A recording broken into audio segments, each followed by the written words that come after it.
और अब की ये समृद्ध सदगुरु जय गुरुदेव नाम बताए। वो नाम की डोरी पकड़ा दी कि जय इधर मिलेंगे जय गुरुदेव, उधर मिलेंगे जय गुरुदेव। कहा इधर मिले हैं जय गुरुदेव, उधर मिलेंगे जय गुरुदेव, ऐसी डोरी पकड़ा दी। फिर आपको शंका किस बात की?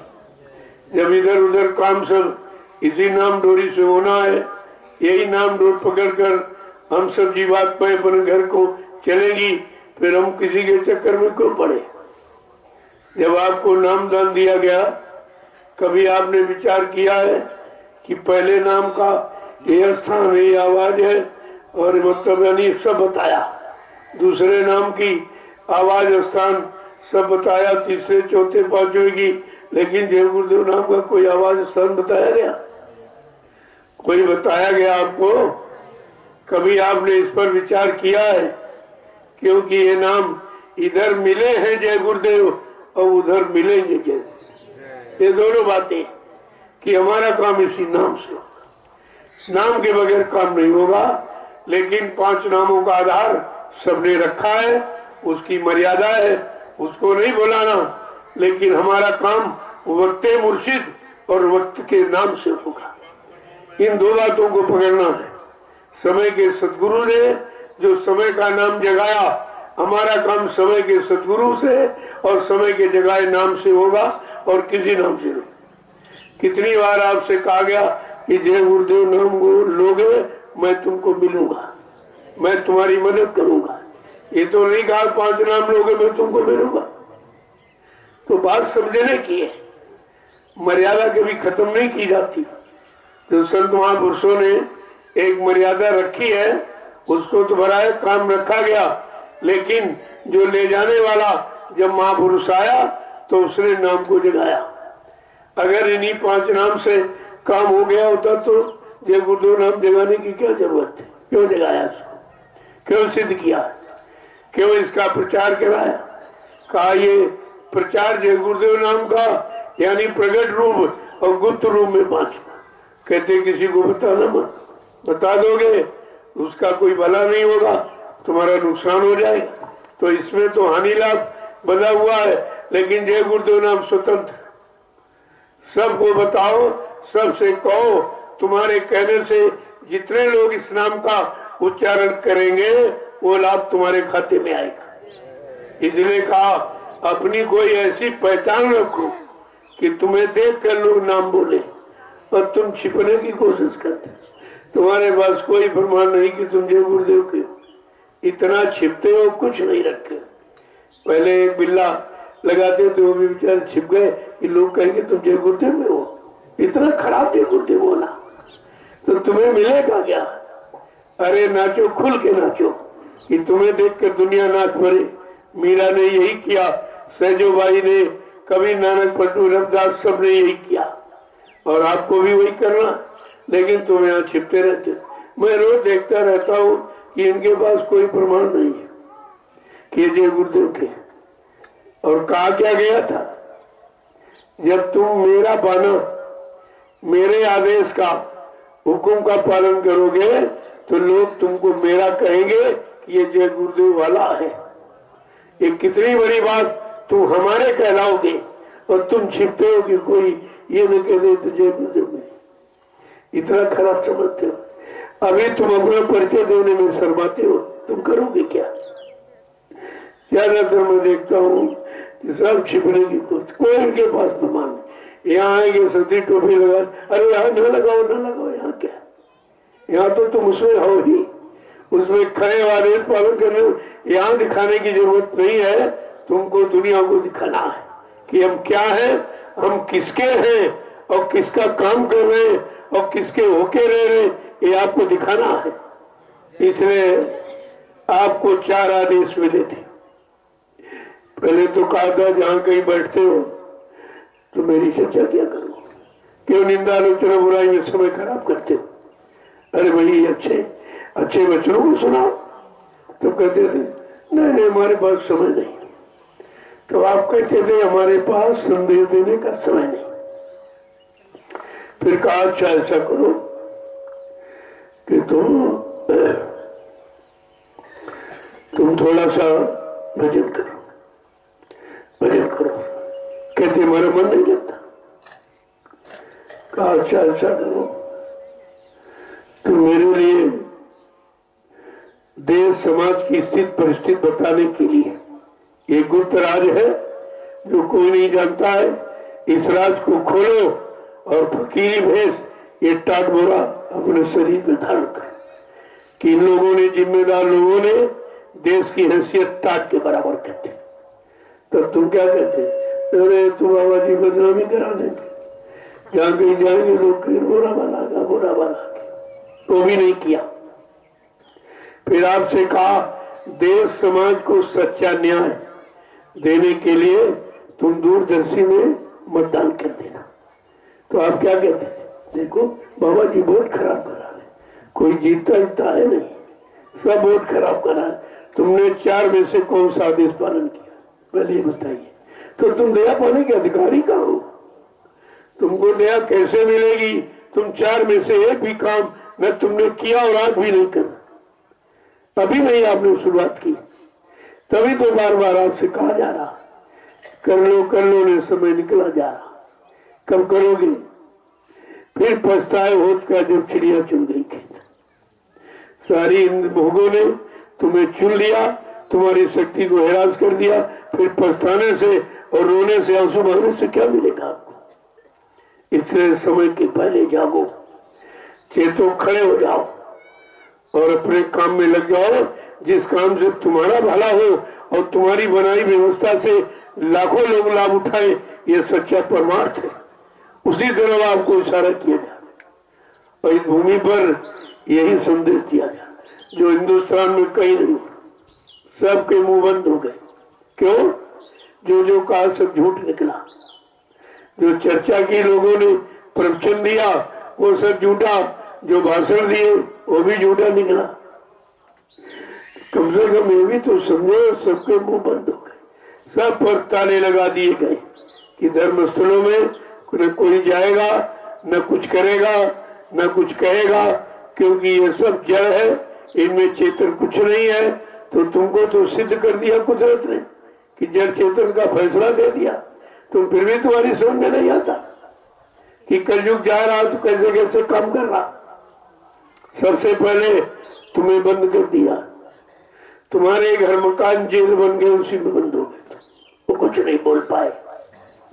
तुम्हारा धंधा, रोजी रोटी, जिससे बाल बच्चे परिवार का पालन पोषण होता है, वो भी तुम्हारा बंद कर दिया और तुम उसे कुछ नहीं कर पाए। तुम्हारा आने जाने का साधन, यातायात सब बंद हो गए, आप कुछ नहीं कर पाए। एक दूसरे से मिलना जुलना, एक दूसरे के पास बैठना, एक दूसरे के दुख को देखना और दूर करने का प्रयास करना, वो भी बंद हो गया। तुम्हारा खुला क्या रहा? और सब बंद होने के बाद भी तुम नहीं समझ पाए हो कि रिजल्ट क्या है इसका, परिणाम क्या हुआ।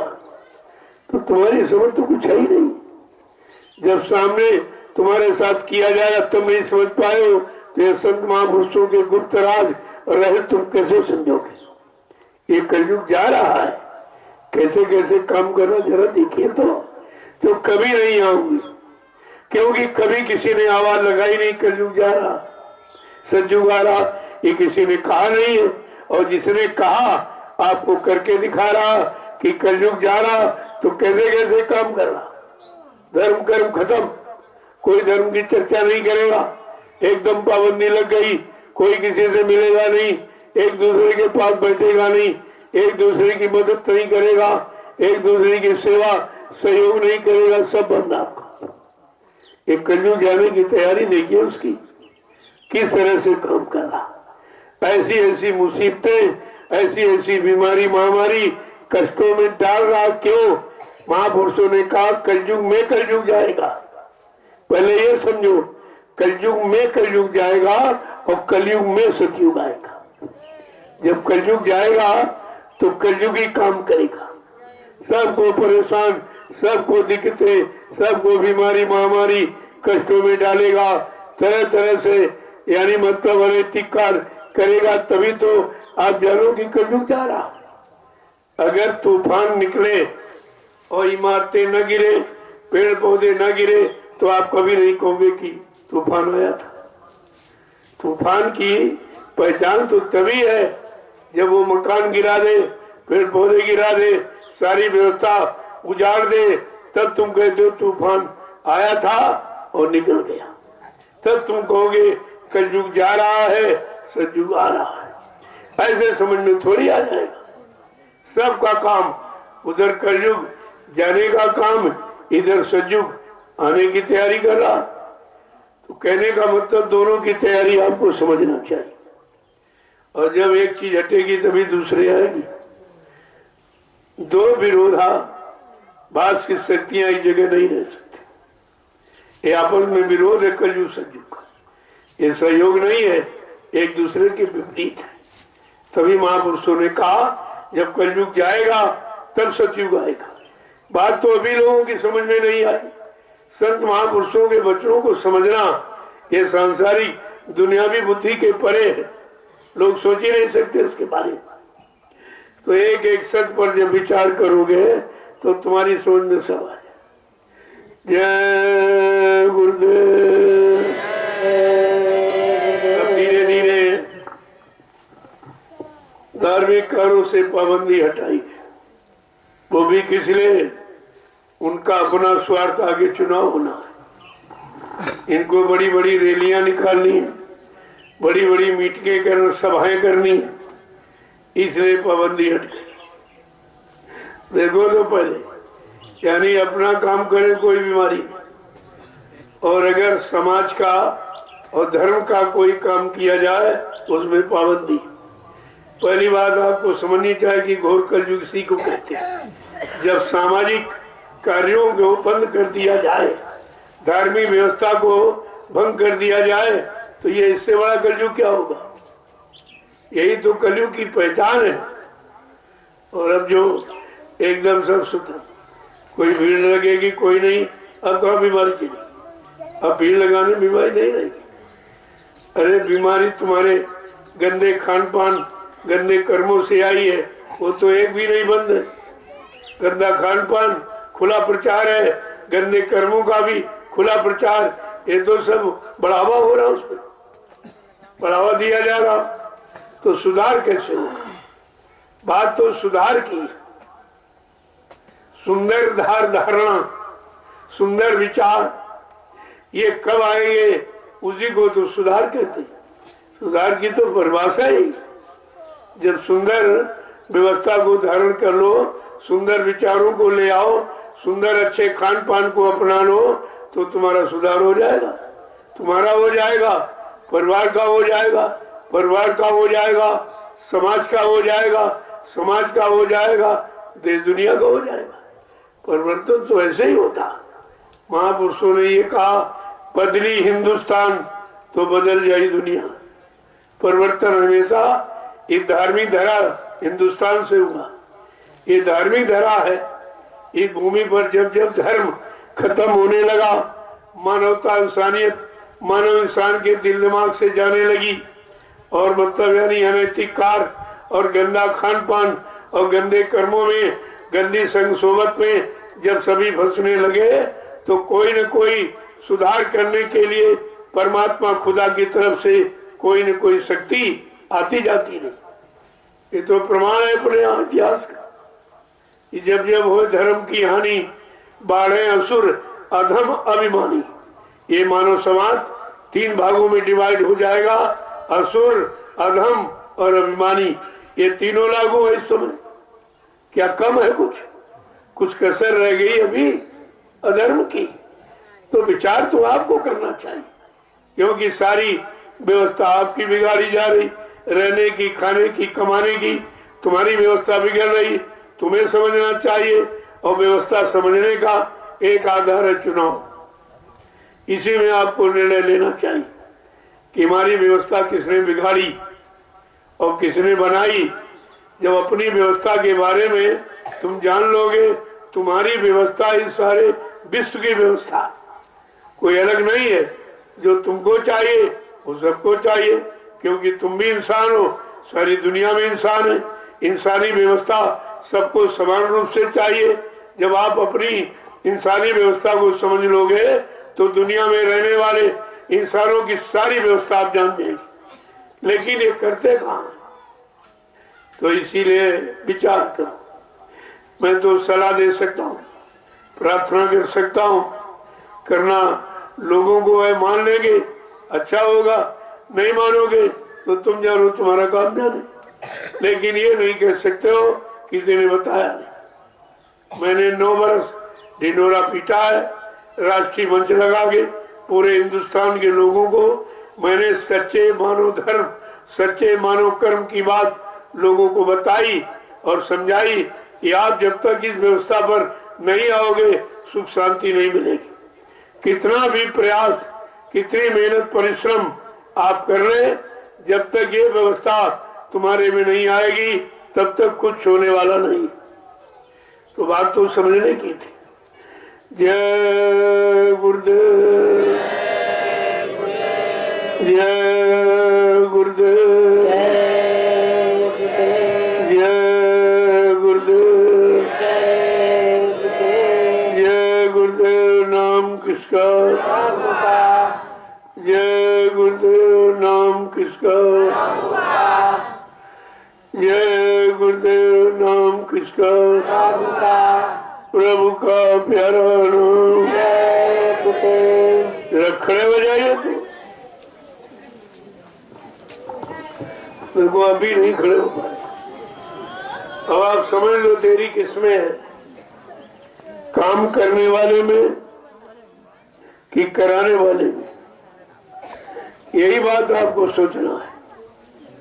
अगर तुम खड़ा होना जान जाओ कि हम किस काम के लिए खड़े हुए तो अच्छा काम करने लगोगे। जब ये बता दिया जाए कि तुम्हें अच्छे सच्चे काम के लिए खड़ा होना, बैठना तो भजन पूजन के लिए बैठो, झुको वहां जहां कुछ मिले। आज तक जहां आप झुके हो कुछ मिला? जो था वो भी चला गया या छीन लिया गया। दोनों बातें, चला गया और छीन भी लिया गया। और अभी नहीं समझ पा रहे हो कि हमें झुकना कहाँ चाहिए। अगर इतनी बात समझ में आ जाए तो बस काम के बनने की शुरुआत हो जाएगी। और ये आपको समझना पड़ेगा, आज नहीं तो कल। कितनी मार खाओगे तुम? आखिरकार हर चीज की एक सीमा है, सीमा के बाहर तुम गिर जाओगे, कुछ नहीं कर पाओगे। जय गुरुदेव, जय गुरुदेव, जय गुरुदेव। नाम किसका? प्रभु का। जय गुरुदेव। नाम किसका? प्रभु का। प्रभु का प्यारा नाम। जोर से बोलो, सब मिल बोलो, बोलना होगा। अभी से बोलो, दुख दर्द हरेंगे, सब कष्ट मिटेंगे, सुख शांति भी देंगे। सबके दाता, सबके मालिक, प्रेम से बोले। ये नाम नहीं इंसान का, ये काम नहीं इंसान का। देखो दोनों जानकारी नाम दे रहा। अब ये काम इंसानों के बस का नहीं है। सुधार, ये इंसानों की बस की बात नहीं। बाबा जी ने कितनी बार इशारा किया है कि परिवर्तन होने वाला है, परिवर्तन होगा, इसे कोई रोक ही नहीं सकता। किसी के अंदर न परिवर्तन करने की शक्ति सामर्थ्य है और न रोकने की शक्ति। ये कितना बड़ा चैलेंज है कि जो सारी सृष्टि को चैलेंज दे रहा कि मेरा ये परिवर्तन का काम कोई रोक नहीं सकता, और कोई करना चाहे तो कर नहीं सकता। कितनी भी बुद्धि लगा लो, कितना धन बल और शरीर बल, जन बल आप लगा लीजिए, लेकिन ये काम नहीं कर सकते। जब इतनी बड़ी बात आपकी जानकारी आपको मिल गई है तो विचार करना चाहिए। जब ये काम किसी का बस का नहीं तो हम लोग उसी काम को करें जो करने के लिए आया है और चैलेंज कर रहा कि मेरा काम कोई नहीं कर सकता। कोई भी, चाहे जितनी दुकानें खुल जाए धर्म की, चाहे जितने फिरके मजहब बन जाए, ये सब स्वार्थ लोभ लालच की, और ये काम होगा परमार्थ से। स्वार्थ लोभ लालच से कोई काम होने वाला नहीं है, परमार्थ से होगा। और परमार्थ इनमें किंचित मात्र भी नहीं, परमार्थ तो जानते भी नहीं। इन्होंने अपने निजी स्वार्थ मान सम्मान के लिए कुछ शक्तियों को आगे खड़ा कर लिया, जिन शक्तियों के बारे में जानते भी नहीं। मैंने लोगों से पूछा, तुम जिनका नाम ले रहे हो, जिनको अपना आधार बना रहे हो, क्या तुमने उनको कभी आंख से देखा है, या उनके स्पीच वचनों को कभी कानों से सुना है? जब तुमने देखा सुना कुछ नहीं है, तो तुम अगर सामने आ जाए और कह दे हम ये है, तभी तुम शंका करोगे कि देखो देखो ये बन रहा है, ये बन रहा है, ये कहीं गया। इसलिए जाने बिन न होए प्रतीति, बिन प्रतीत होए नहीं प्रीति। बिना जानकारी के, बिना देखे तो विश्वास हो ही नहीं सकता, और विश्वास नहीं होगा तो कोई काम सफल नहीं होगा। ये सब चीजें आपको मालूम करनी चाहिए। ये तो रोज यहाँ बताया जा रहा। ये नैमिषारण्य की तपोभूमि बराबर संदेश दे, मैं नहीं दे रहा हूँ, ये भूमि दे रही। ये भूमि का प्रभाव है, उसका असर है। कहा एक दिन सबको ये भूमि बुला लेगी और सबको सुख शांति प्रदान कर देगी, क्योंकि 88,000 ऋषियों की मेहनत और परिश्रम कभी निष्फल नहीं होगा। वो जिस काम के लिए किया वो काम आपको मिल जाएगा। वो आत्मिक उद्धार के लिए तो उन्होंने तपस्या की नहीं थी, सुख शांति पाने की। तो उन्होंने अपने शरीर को सुख शांति नहीं मिली, भोगों से दूर रखा, संयम त्याग में रखा, तो उसका प्रभाव अब हम सबको मिलेगा। क्यों? उन्होंने कह दिया इसका लाभ किसको मिलेगा? साधक सुखदाता। ये साधकों को सुख देने वाली है, ये पंडा पुजारियों को सुख शांति देने वाली नहीं है। रामचरितमानस उठाइए और उत्तरकांड को पढ़िए, तुम्हारे सारे प्रश्नों का उसमें उत्तर है और तुम्हारी सारी समस्याओं का समाधान है। आप ये क्यों नहीं करते? और सबके घर में रखी, जो करना चाहिए वो नहीं करते, और कहते बेचारे जानते नहीं। मैं जब ही प्रचार में निकला तो जगह जगह गांव में, शहरों में, कस्बों में यही सुनाई, अखंड पाठ हो रहा, अखंड पाठ। तो मैंने ये कौन सी अखंडता लाना चाहते? यहाँ तो सब विघटन कर दिया गया। यहाँ अखंडता तो है ही नहीं। अखंडता जिससे होती वो व्यवस्था खत्म कर दी गई। तुम पास बैठोगे नहीं, एक दूसरे से मिलोगे नहीं, तुम दूर रहिए, तो ये अखंडता है कि विघटता है? ये तो विघटन है। ये कहाँ संगठन है? और पूरी रात चिल्लाती, प्रभु की कृपा भयो सब काजू, और जन्म हमार सफल भयो आजू। पूरी रात चिल्लाए, मतलब नहीं सुनते कि जब कभी काम होगा प्रभु की कृपा से होगा। न राम की, न कृष्ण की, न हनुमान, न शंकर, न देवी देवता। कहा प्रभु की कृपा भयो सब काजू, और जन्म हमारा सफल भयो। बिल्कुल साफ साफ कह रहे। तो प्रभु की कृपा कहाँ हो रही? प्रभु नाम का प्रचार कहाँ हो रहा? प्रभु नाम की जानकारी कहाँ दी जा रही? प्रभु नाम से काम कहाँ किया जा रहा? ये तो लोगों को सोचना चाहिए। ये सब काम नैमिषारण्य की तपोभूमि से हो रहा, और कहीं नहीं हो रहा।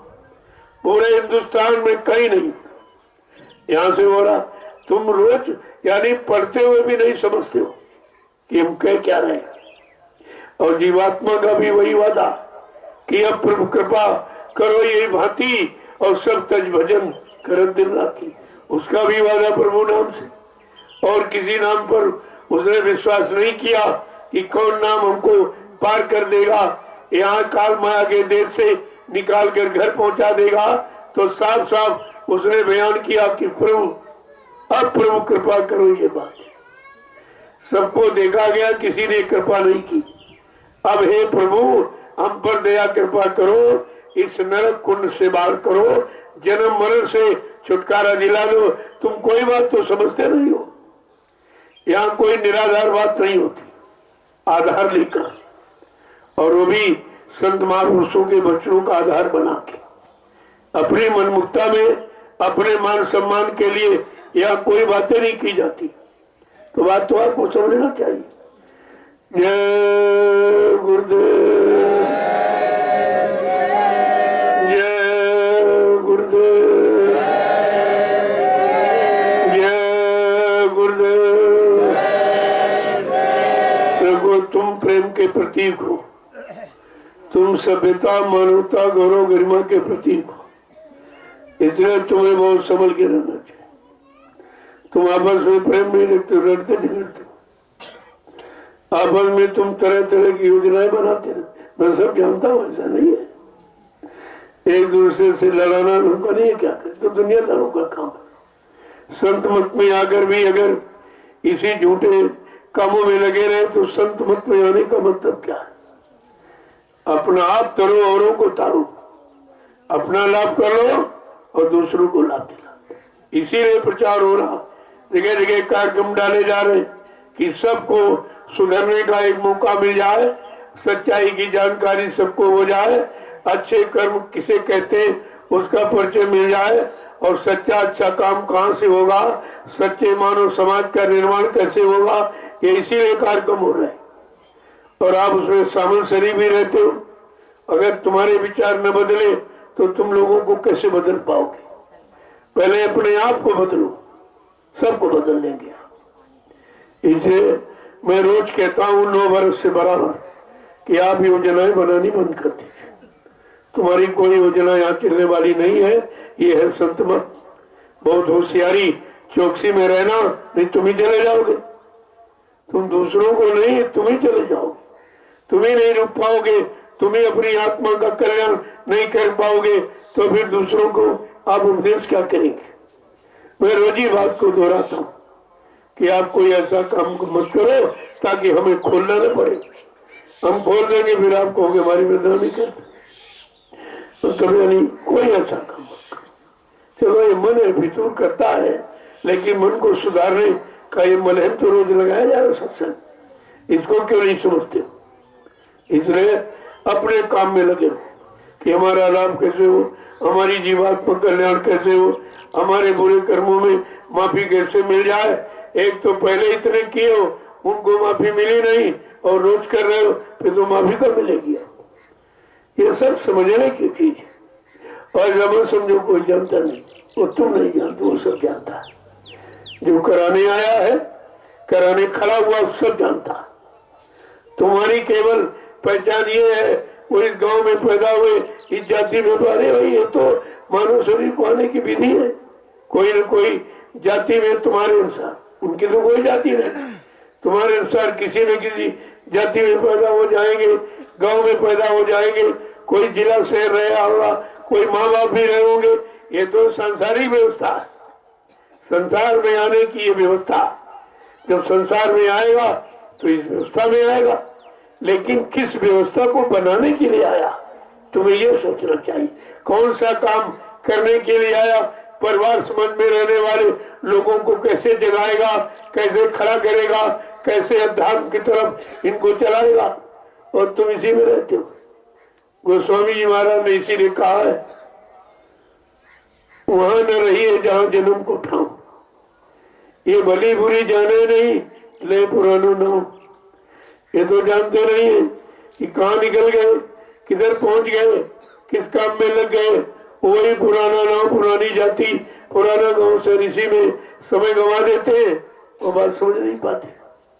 अरे ये तो शरीर की पहचान है, जाति है, माँ बाप है, घर मकान और जिला है, गांव, ये तो पहचान है। लेकिन काम क्या है? तुम्हें पहचान से मतलब कि उनके काम से, काम ही सच्ची पहचान है। ये तो शरीर की पहचान हो गई, लेकिन काम क्या किया उसकी पहचान। फिर लोग पिछले इतिहास को भूल जाते। जैसे भगवान कृष्ण आए तो बेचारे जेल में पैदा हुए, उनको पैदा होने तक की जगह नहीं मिली, किसी ने नहीं दी, तो जेल में पैदा हो गए। अरे जिसे काम करना हो तो कहीं ना कहीं पैदा हो जाएगा। और वहां भी रहने नहीं दिया गया, रातों रात गोकुल भिजवा दिया गया, कहा मत रहना, नहीं मार दिया जाएगा। और जब गोकुल पहुंच गए और वो पीछे वहां भी पड़ा, वो कंस वहां भी पीछे पड़ा, क्योंकि वो जान गया कि हमारा विनाश इनके द्वारा होगा, इसलिए वो पीछे पड़ गया। वो पूतना को भेजा कि जाओ तुम पूतना, तुमको तो यानी वरदान मिला है कि तुम हर स्त्री के स्वरूप को बना लेती हो, जाओ यानी गोकुल जाओ, यशोदा मैया का स्वरूप बना लेना, अपने स्तनों में जहर लगा के और उस बालक को दूध पिला के मार देना। और वो बेचारी क्या जाने, वो जब गई तो उसको बालक दिखाई दे रहा, क्योंकि शक्ति का कोई आकार नहीं होता, कोई लंबाई चौड़ाई उसकी रंग रूप कुछ नहीं होता, शक्ति तो अंदर में विद्यमान है, उसको आप जानते नहीं हो। और जिसने शक्ति की भक्ति की और उसने काम कर लिया, और तुमको यहाँ शरीर की भक्ति बताएगी, जो पंच भौतिक शरीर उसी की भक्ति करते रहते, उसी का आकार पत्थर का बना लिया, कागज कैलेंडर शरीर तो है, ये तो उसी का आकार बनाते हो। तो यहाँ तो ये जड़ भक्ति, क्योंकि शरीर जड़ है, किसी शरीर का आप आकार बना लो और मान्यता दे दो, लेकिन जड़ भक्ति है, और तुम्हें चेतन भक्ति चाहिए। तो कृष्ण को बेचारे गाय चराते थे, तो यद्यप जब उन्होंने संदेश दिया तो दुनिया वाले तो यही कहते थे, जब 56 करोड़ यदुवंशियों को उन्होंने बैठाल के समझाया कि देखो अच्छे सच्चे रास्ते पर आ जाओ, धर्म कर्म के आ जाओ, मानवता इंसानियत में आ जाओ, माँ बहन बेटी की पहचान में आ जाओ, तो तुम्हारा बचाव हो जाएगा। तो वो सब वही पुरानी बात कहती, जा जा जात का ग्वाला, यानी ग्वाल बाल की जाति पैदा हुआ, वो जात करने लगी, जात का ग्वाला, गाय चराने वाला और माखन का चोर, बस ये 3 बातों में रह गए और मारे गए। उस शक्ति ने विनाश कर दिया, और शक्ति की पहचान नहीं, पहचान थी जाति की, और मतलब यानी गांव घर की काम की पहचान। अरे तो लीला है, शरीर तो मानो लीला में है, वो तो लीला करेंगे, और बगैर लीला के समय व्यतीत नहीं होगा, क्योंकि समय की इंतजारी सबने की है, और जो परिवर्तन करने आया उसने इंतजारी लीला के द्वारा की और कराई। इतिहास उठाइए तो जानकारी हो जाएगी। जय गुरुदेव, जय गुरुदेव, जय गुरुदेव, जय गुरुदेव। नाम किसका? जय गुरुदेव। नाम किसका? प्रभु का प्यारा नाम। अब आप आश्रम में आयो, ये 88,000 ऋषियों की तपोभूमि पर आयो, कुछ नहीं तो तपस्या, और तपस्या आयो जबरदस्ती कराई जा रही, जबरदस्ती आपको यहाँ रखा जा रहा झोपड़ियों में। जिन्होंने तपस्या की उनको झोपड़ी भी नहीं मिली थी, वो तो ऐसे बेचारे जंगल में रहे, तुम्हें झोपड़ी दी गई, और झोपड़ी में सब सुखों से अलग रखा जा रहा। कभी पानी बरस गया भीग गए, कभी धूप में खड़े हो गए, कभी मतलब यानी सर्दी में, तो ये छोटी मोटी तपस्या भी आपसे, क्योंकि झोपड़ी में रहोगे तो तपस्या करोगे, महलों में चले जाओगे कोई तपस्या नहीं है।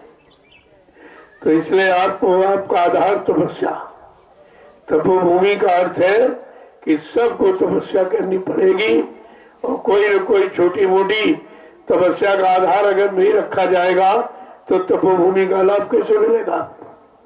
तो छोटी मोटी तो आप तपस्या करिए, और विषय भोगों से भी अलग हो जाना, ये तो जबरदस्ती आपसे किया जाए, क्योंकि नारी नींद भोजन तजय और तजय खलक की आस, परिवर्तन उसके द्वारा होता, इसलिए आपको उसी व्यवस्था में यहाँ रखा जा रहा।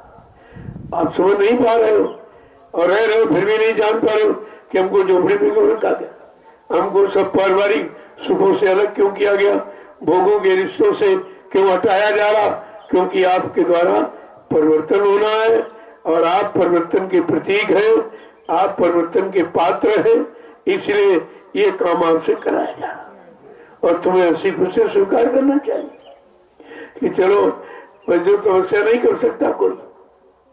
एक व्यक्ति को कहीं रख दिया जाए तो नहीं रह पाएगा, लेकिन ये सामूहिक तपस्या का अलग विधान है। वैसे 88,000 ऋषियों की संख्या रही है, लेकिन वो अलग अलग क्षेत्र में। लेकिन तुमको सामूहिक तपस्या का आधार आपको पकड़ाया गया, तो आपको धीरज से तपस्या करके अपना काम बना लेना चाहिए। तपस्या का मतलब सच्चा तो अर्थ यही तपस्या।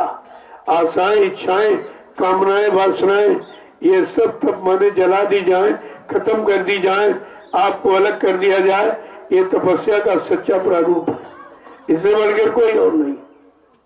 तो आपको उसे तो कराया जा रहा, आप करते हुए भी नहीं समझ पा रहे हो, और जिस दिन समझ जाओगे कौन करे, हमको तो यहाँ तपस्या कराया जा रहा। हम तो आए थे भजन करने के लिए, तो भजन करोगे कैसे? भजन करने वाला तो तैयार है नहीं। अभी शरीर से भजन होता नहीं, शरीर से पूजा होती और आत्मा से भजन होता, दोनों चीजें अलग है। जय गुरुदेव। अब आप सेवा में चलिए। देखो ये निर्माण कार्य हो रहा, ये इसलिए की जगह जगह कार्यक्रम होते हैं।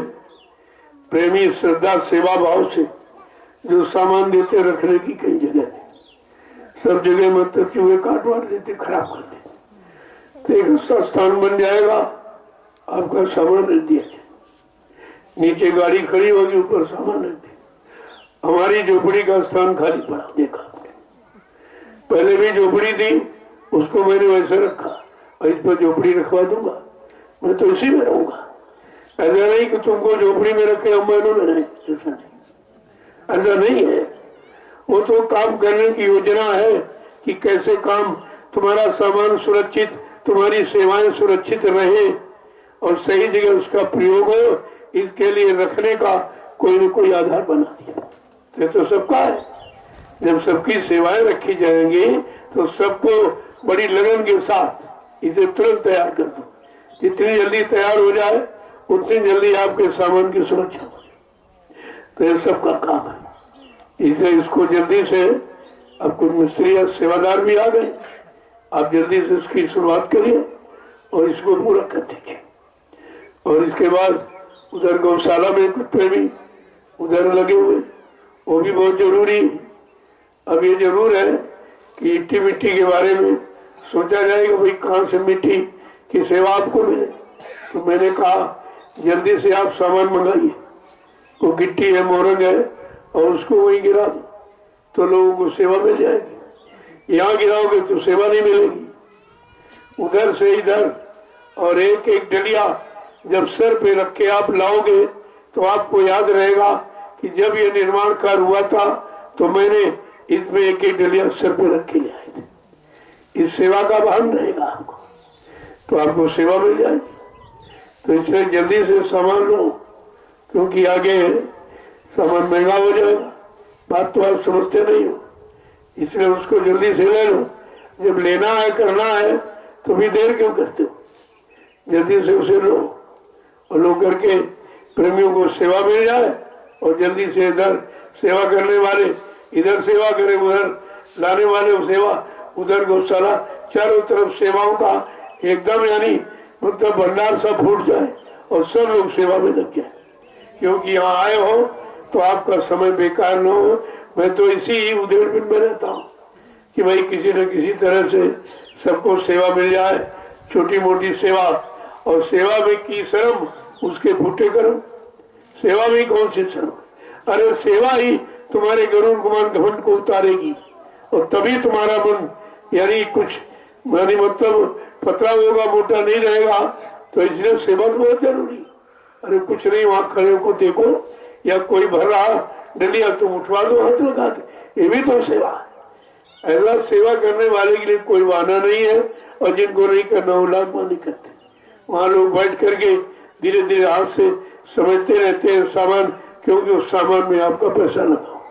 एक एक किनका उठा के अपना ले आओ, क्योंकि वो सब तुम्हारी सेवा पूंजी से खरीदा गया। जब आपका है आपको फिक्र रखनी चाहिए, लेकिन ये सब तुम भूल जाते हो। रोड़ी कोई बीच पड़ी, फिर उसे कुचलते चले जा रहे हो, यही नहीं सोचते कि रोटी नहीं है, ये हमारी कमाई है, हम इसको उठा के वहीं रखेंगे जहाँ प्रयोग होगा। तो सब ध्यान में रखना चाहिए। ऐसे तो बहुत सेवा यहाँ पड़ी हुई। और ये आपका सब्जी फार्म है, देख लीजिए जो आपने मेहनत की है कितना बड़ा।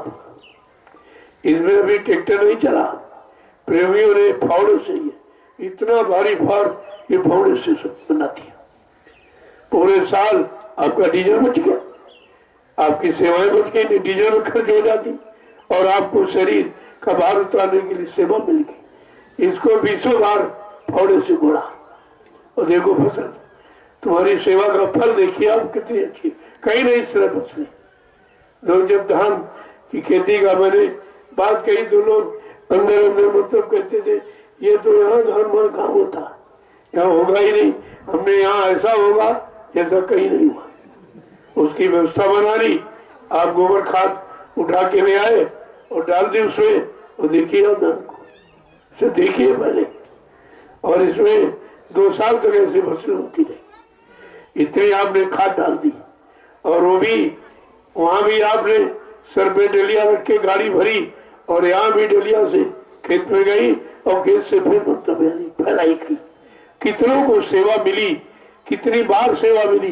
पहले इस बात को समझा करो, ये सब क्यों कराया जा रहा कि बगैर सेवा के तो कोई काम होगा नहीं, भजन बस का है नहीं, तो सेवा से बड़ा काम बना लो। अब उसमें भी आप इधर उधर करोगे फिर तुम जानो तुम्हारा काम जाने। ये नहीं कह सकते हमारे पाप कर्मों को उतारने की कोई व्यवस्था नहीं की गई, कोई आधार नहीं बनाया गया, ये आप कह नहीं सकते। यहाँ सब आधार है आपके लिए, जो करना चाहो कर लो। आप बताने का भी ये भी सेवा है, भाई कुछ लोगों को ले जाओ और काम पर लगा दो, ये भी आपकी सेवा। सेवा तो बहुत तरीके की। और कुछ लोग कार्यक्रम की तैयारियां कर रहे हैं, भाई कैसे कैसे कार्यक्रम में खूबसूरती लाई जाए। खूबसूरती का मतलब आकर्षण, आकर्षण का मतलब लोगों को बुलाना, वो भी बुलाने की नीति। तो आप सब तरह से सेवा कर सकते हैं, मगर तो तुमको जो पसंद हो कर लो, लेकिन समय खराब मत करो।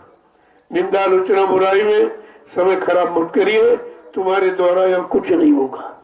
तुम कुछ कर लो, यही तुम्हारे लिए बहुत, वो भी समय तुम निकाल दोगे, बाद में पछताओगे। आप देखा कितने आए चले गए और कितने भी चले जाएंगे। मानी गुमानी अभिमानी यहाँ ठहर नहीं सकता।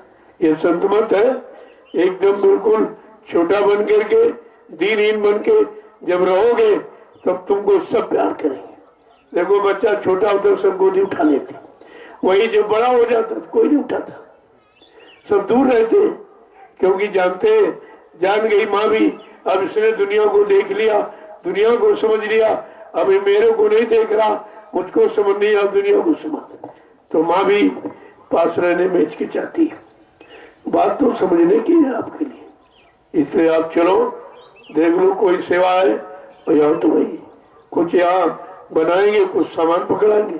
ऐसे गौशाला में कुछ मिस्त्री 1-2 करे, बाकी लोग सामान पकड़ाए लाएंगे तो सबको सेवा मिल जाए।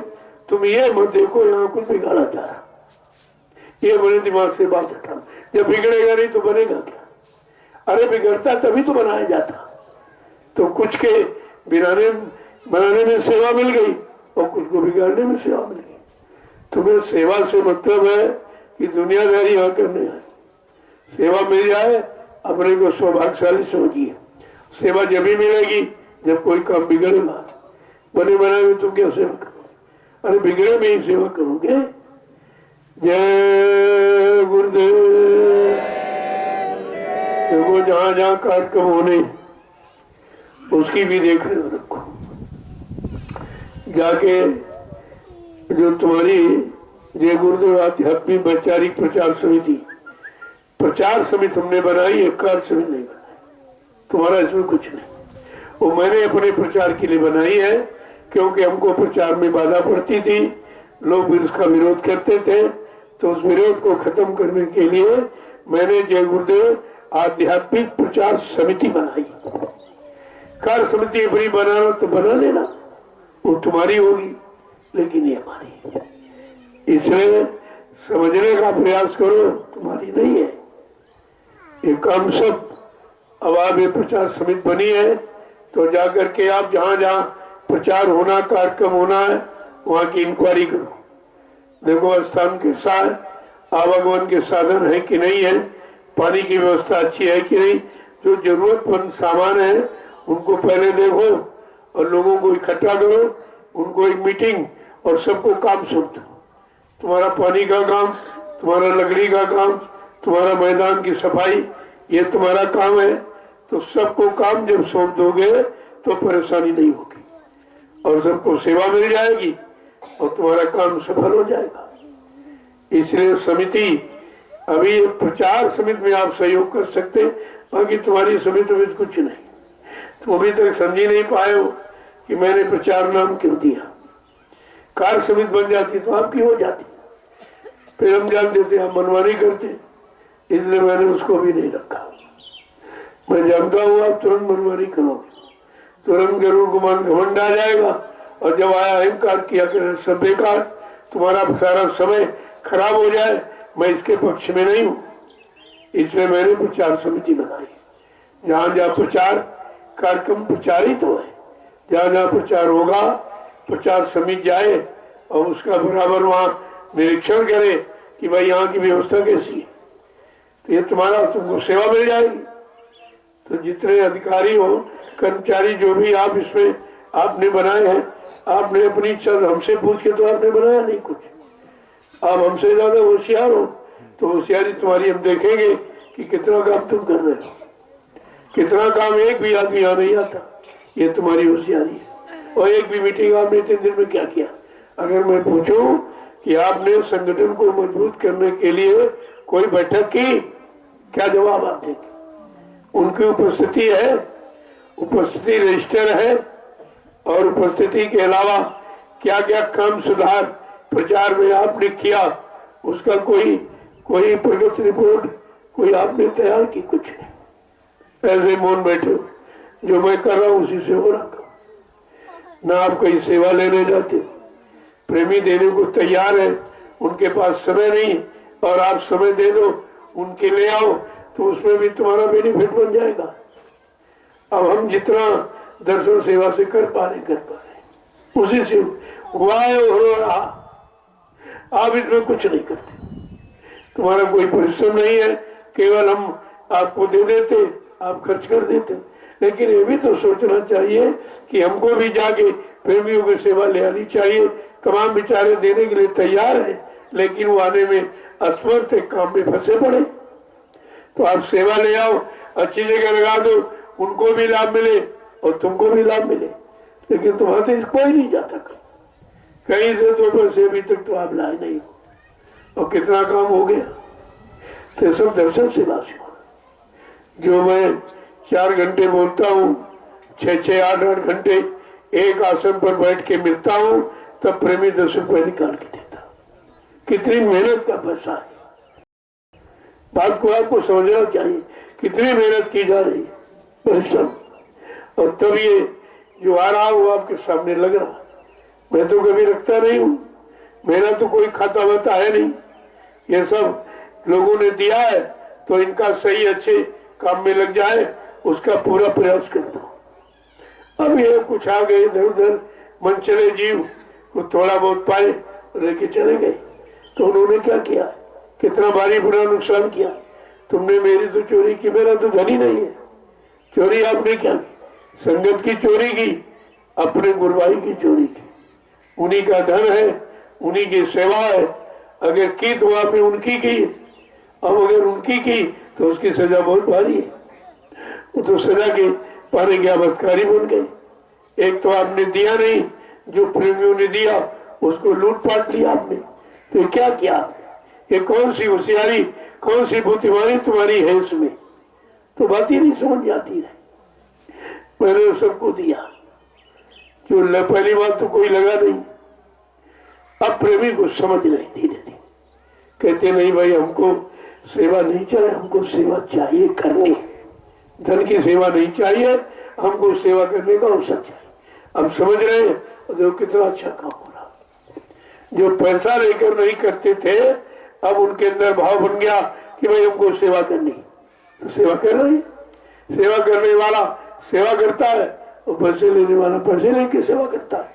चलो वो भी ठीक है, आप इधर उधर पैसे लेते हो, शराबी कबाबियों को हलाते हो, तो उससे तुम्हारी बरकत भी नहीं होती है और धर्मी खराब है, तुम्हारा मन खराब हो जाए। तो यही करो, यहाँ ले लो भाई, हम तो देने के लिए तैयार है कि लेके भी आप काम करिए, लेकिन नहीं आश्रम में तो बुद्धि ठीक रहेगी। इधर उधर चले गए तो बुद्धि खराब हो जाए। अब जो लोग गए बेचारे रो रहे उधर कि हमको आने का मौका मिल जाए, हमें बुला लिया जाए। तुमने कहा हमने तो भाई भगाया नहीं है, जैसे आप गए वैसे आ जाइए। मैं पहले भी कहता हूँ अगर मन खराब हो जाए तो चले जाओ, जब मन ठीक हो जाए फिर आ जाओ। ये तो ऐसा दरबार है, लेकिन तुम बातें नहीं समझते हो। तुम जाओ, हम तो जानते तुम जाओगे कहाँ। चारों तरफ से मार पड़ने वाली, आप कहाँ जाओगी। इस स्थान के अलावा कहीं शांति नहीं। जो गए हैं अब पछता रहे, लेकिन अब वो आने बेचारे शर्मा रहे, तो यहाँ क्या शर्म है। अरे अपने घर वापिस आने में कोई शर्म होती है। अब तुम कर रहे हो तो वो तुम्हारी मानसिकता है, उसके लिए तुम कुछ नहीं कर सकते। लेकिन यहाँ सब कुछ नहीं किया जाता। मन खराब हो जाए तो कहते चले जाओ, और फिर मन ठीक हो जाए फिर आ जाना। सारा खेल मन का। ये गुरुदेव, अब आप चलिए सेवा में, जिसको जो सेवा दिखाई दे करो, और वहीं खड़े रहो, सहयोग करो। जब वो थक जाए तो हट जाओ, जरा हमको करने दो, तो सबको सेवा मिल जाएगी। ऐसा नहीं है जहाँ प्रेमी सेवा कर रहे हैं वहीं जाओ, और वो जो आधा 15 मिनट कर रहे कहते आप हटिए हमको भी, तो सबको मौका मिल जाएगा और कोई थकेगा नहीं, और सेवा सबको मिल जाएगी। तरीका बस समझ लो तो हो जाएगा। हमको नहीं पूरे दिन हम ही करें तो भी थक जाओगे, दूसरे दिन बिल्कुल नहीं करोगे। तो ऐसा काम मत करो।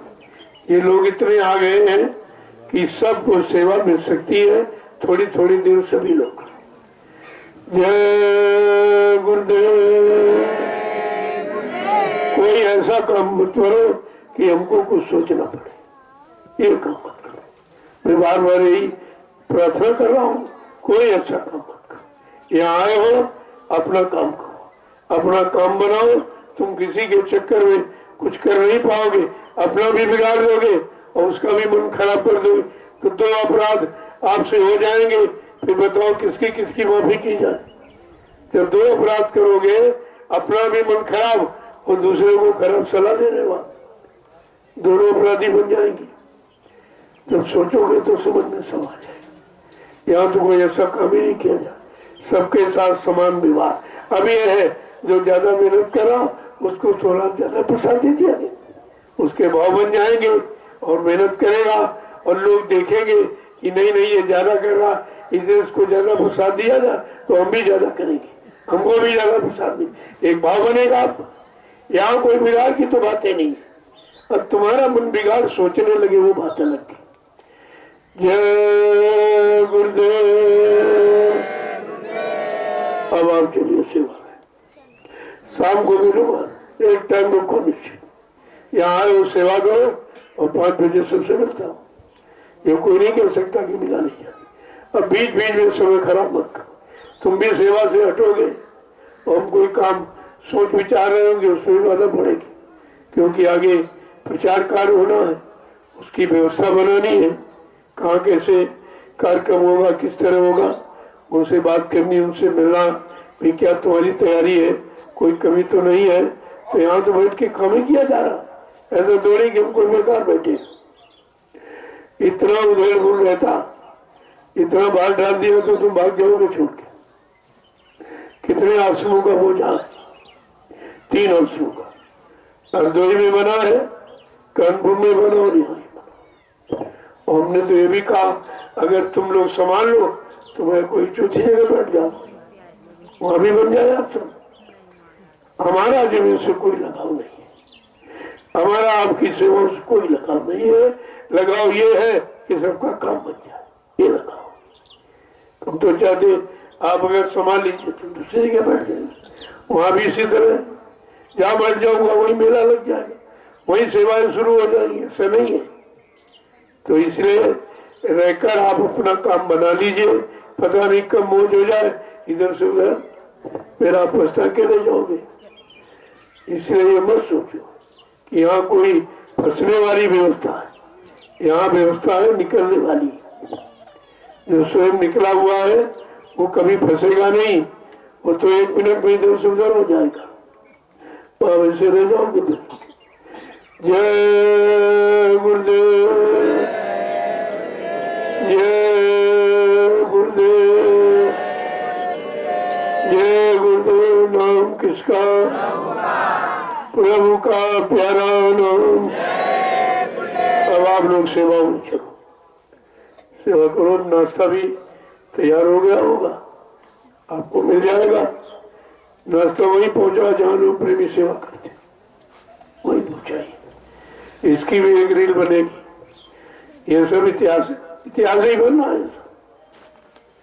कि कलयुग में जो लोग सेवा करते हैं उनको जो जलपान दिया जा रहा उन्हीं मौके पर दिया जा, वहीं पर जो जलपान करेंगे उसकी भी फिगर बनाएंगे आप, और धीरे धीरे सब भेज रहे। ये भी बहुत बड़ी सेवा, जो सच्चाई का और हकीकत का ये सब दृश्य यहाँ से जो बाहर भेजा जा रहा, जगह जगह कार्यक्रम हुए हैं, सब जगह भेजा गया, तो लोगों को पता चल रहा है कि नहीं, सच्चाई का काम अभी खत्म नहीं हुआ, वो हो रहा है। सच्चे समाज का निर्माण होना करना अभी बंद नहीं हुआ, वो हो रहा है। ये बंद हो जाएगा सारी सच्ची समाप्त हो जाएगी, कुछ नहीं बचेगा। तो ऐसा नहीं है, कोई काम बंद नहीं होता। हाँ, कम ज्यादा हो सकता है लेकिन बंद नहीं होता। अब धीरे धीरे आप देख रहे हो कितने थोड़े लोग आते थे। जब मैं यहाँ आया तो तमाम तरह की यानी शंकाएं शुरू हो गई। वो वहाँ क्यों बना रहे, मथुरा में आश्रम, फिर वहाँ बना रहे, क्या जरूरत। हमने कहा भाई तुम बच्चों को भूल गए इसीलिए कह रहे हो। जब यहाँ 10 जुलाई से 23 जुलाई तक 1997 में जब नदी के उस पार ये कार्यक्रम पुल के पास हुआ था, इसी पुल के पास, और आखिरी दिन कहा गया था कि 88,000 ऋषियों की तपोभूमि है, बच्चा यहीं से सतयुग के अंकुरण निकलेंगे। ये मथुरा में कभी नहीं कहा गया। किसी जहां जहां कार्यक्रम हुए किसी भूमि पर ये इशारा नहीं हुआ है जो यहाँ हुआ, तो उसी इशारे की तो पूर्ति की जा रही। यहाँ कोई मनमानी नहीं की जाती, लेकिन तुम बच्चों को भूल जाते हो, अपने उनमें शंकाएं करने लगते हो, ये क्यों हो रहा, ये क्यों हो रहा। और कितनी जल्दी हुआ, 60 साल में मथुरा में उतना हुआ और 2 साल में यहाँ इतना हो गया। ये देखिए आप, 2 साल में आदमी बैठ नहीं पाता और यहाँ काम होने लगा, पूरे काम की तैयारी हो रही। धीरे धीरे काम जब सच्चाई ईमानदारी से किया जाएगा, सदगुरु के वचनों को अपना के, उनके वचनों की मान्यता का ध्यान रख के जब कोई काम किया जाएगा वो सफल होगा, वो सफलता मिलेगी। और आप देख रहे हो कितनी जल्दी सफल हुआ, और जो भी हो रहा सब सफल होता चला है। सब कितने बड़े बड़े कार्यक्रम हुए, यहाँ लॉकडाउन सब जगह रहा, यहाँ इस भूमि पर किसी ने कुछ कहा ही नहीं। सबको मालूम है यहाँ की हकीकत कि यहाँ पर 1000-2000 आदमी तो आते जाते रहते, और 2-4-500 यहाँ रहते हैं, लेकिन यहाँ कोई बीमारी नहीं। सबसे बड़ी बात यही कि यहाँ कोई बीमारी नहीं आई। जब बीमारी यहाँ नहीं आई है तो सोचना चाहिए भाई, यही एक टापू 88,000 ऋषियों की भूमि का क्यों बचा, यहाँ कोई बीमारी नहीं और सारा विश्व बीमारी से ग्रसित हो गया, यहाँ क्यों नहीं हुआ। इस पर विचार करना चाहिए, ये विचारणीय विषय है। इस भूमि का असर कुछ और है, क्यों 88,000 ऋषियों ने तपस्या की, उनका प्रभाव है, उनका गुण है, और वो काम यहाँ हो रहा। एक बीमारी यहाँ नहीं आई। देख, ये सर्दी जुकाम बुखार तो ये सीजनल है, ये तो आ जाता, लेकिन जानलेवा कोई बीमारी नहीं। यही लोग इस पर विचार कर रहे, सस्ता नहीं सब समझ रहे, तभी तो लोगों ने कोई और उत्पन्न नहीं की, कोई रोका नहीं गया, कुछ नहीं। हाँ, थोड़ा बहुत सरकार को दिखाने बताने के लिए उन्होंने अपना किया, लेकिन वो जानते थे यहाँ कुछ नहीं है, कुछ नहीं होता है। वो भी बेचारे पूर्ण सहमति उनकी, पूरा सहयोग रहा और उन्होंने गुरु पूर्णिमा का कार्यक्रम देखा, कितना विशाल हो गया। और कुछ नहीं, सबको सम्मान। मैं तो सबको सम्मान देता हूँ, जो सम्मान कहीं नहीं मिलता, कोई नहीं देता, मैं इनको सम्मान देता हूँ। और इसी तरह इन कर्मचारी अधिकारियों का सम्मान होने लगे तो ये अपनी सही ड्यूटी करेंगे और सच्चा काम करेंगे और सबको न्याय और सुरक्षा मिल जाएगी। लेकिन जब तक इनके साथ कोई अच्छा व्यवहार नहीं होगा, ये कुछ नहीं होगा। मैंने सब करके दिखाया, ऐसा यहाँ भाषण वाषण नहीं होता। यहाँ जो करने जा रहा हूँ उसकी जानकारी आपको दे रहा हूँ, और जो कर रहा हूँ उसकी जानकारी, आगे जो किया जाएगा उसकी जानकारी आपको दी जा रही। जय गुरुदेव, जय गुरुदेव। अब आप चलिए सेवा, चलो आप सेवा करो, कुछ काम लो तो भजन करो, भजन करो। ये भी ये सूरत की सेवा, तन की सेवा, धन की सेवा और सूरत की सेवा। कोई नहीं है तो बैठ के भजन करो, क्योंकि घर में तो आपको मौका नहीं मिलता। घर की व्यवस्था अलग थलग, आश्रम की व्यवस्था अलग है। इसलिए यहाँ भजन के लिए आए हो, अपना परमार्थ बनाने के लिए आए हो, तो इसी में लगे रहो। अगर ये दो काम का निशाना बना लो तो आपको इधर उधर किसी से अड़काने भड़काने और निंदा आलोचना का मौका ही तुम्हारे पास कहाँ रहेगा, एक दूसरे से बात करें। इतना काम ये तो आधार आपकी है, और नहीं बनाओगे तो ऐसे फिर ले जाओगे और यहाँ तुम्हारा सोचा कुछ होगा नहीं। ये मैं बार बार कहता हूँ, तुम उसके बारे में कुछ नहीं जानते हो, कुछ सोच भी नहीं सकते हो, कुछ कर भी नहीं सकते हो जो यहाँ पर किया जाएगा। अब ये है थोड़ा बहुत इशारा बता दिया जाता, आप उसमें लग जाओ तो तुम्हारा समय खराब नहीं होगा। समय जो आप बर्बाद करते वो बच जाएगा। जय गुरुदेव, जय गुरुदेव, जय गुरुदेव। नाम किसका? जय गुरुदेव। नाम किसका? प्रभु का प्यारा नाम। चलिए सेवा में चलो।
हम तो नहीं आए ना।